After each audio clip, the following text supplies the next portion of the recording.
au sein de fédérations, on a des projets, mais on a aussi des groupes thématiques, donc qui sont des groupes de réflexion sur des thèmes particuliers, mais qui n'ont pas forcément vocation à créer des prototypes concrets.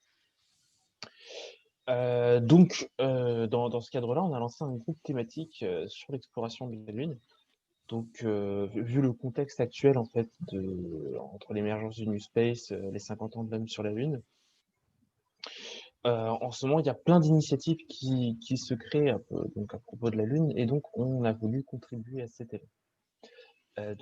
Sur la slide suivante, voilà, on résume donc les principales missions de ce groupe thématique. Donc d'abord, en fait, c'est la finalité, en fait, c'est de venir en soutien au projet de fédération et éventuellement aussi de faire émerger des projets sur des problématiques spécifiques. Donc pour ça, le but, c'est de tenir un annuaire, en fait, pour recenser les différentes technologies qui sont développées actuellement pour l'exploration de la Lune, pour tenir également une cartographie des programmes existants. Et à terme, l'idée, ce serait aussi d'établir des partenariats spécifiques. Derrière, concrètement, ce qu'on est en train de faire, c'est qu'on est en train d'établir un kit de données. Donc, ça peut être des données assez évidentes pour ceux qui connaissent le spatial, mais comme par exemple les plages de température, les sollicitations en termes de radiation aussi. Et tous ces kits de données, finalement, ça permettrait à, donc, par exemple, des universités, mais aussi des PME, ou des entreprises qui aujourd'hui n'ont rien à voir avec le spatial, de pouvoir se lancer plus facilement en fait dans l'aventure de la conquête. Donc, on peut passer à la slide suivante. Donc voilà, dans le cadre finalement de ces réflexions, on a répondu à un appel à idées organisé par l'ESA.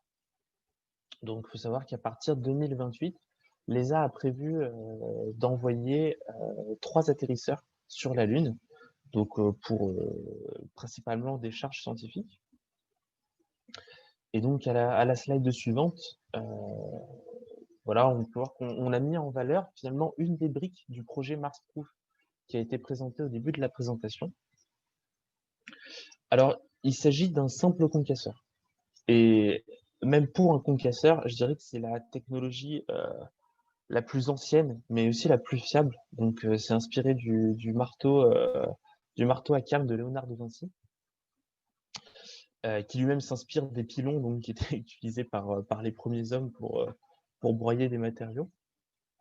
L'idée, en fait, c'est d'avoir un concasseur open source, donc, dont les pièces importées rentrent dans le format d'un CubeSat, donc d'un carré de 10 cm de côté, et que tout le reste sont imprimés en rigolite lunaire via les imprimantes 3D qui seront envoyées sur la Lune par l'ESA. Donc aujourd'hui, on est encore dans le processus de sélection. Donc il y a 300 idées qui ont été soumises à l'ESA et on est toujours dans la course pour l'instant. Donc voilà, on vous tiendra au courant et si vous voulez rejoindre le groupe thématique donc pour participer à ce projet, n'hésitez pas.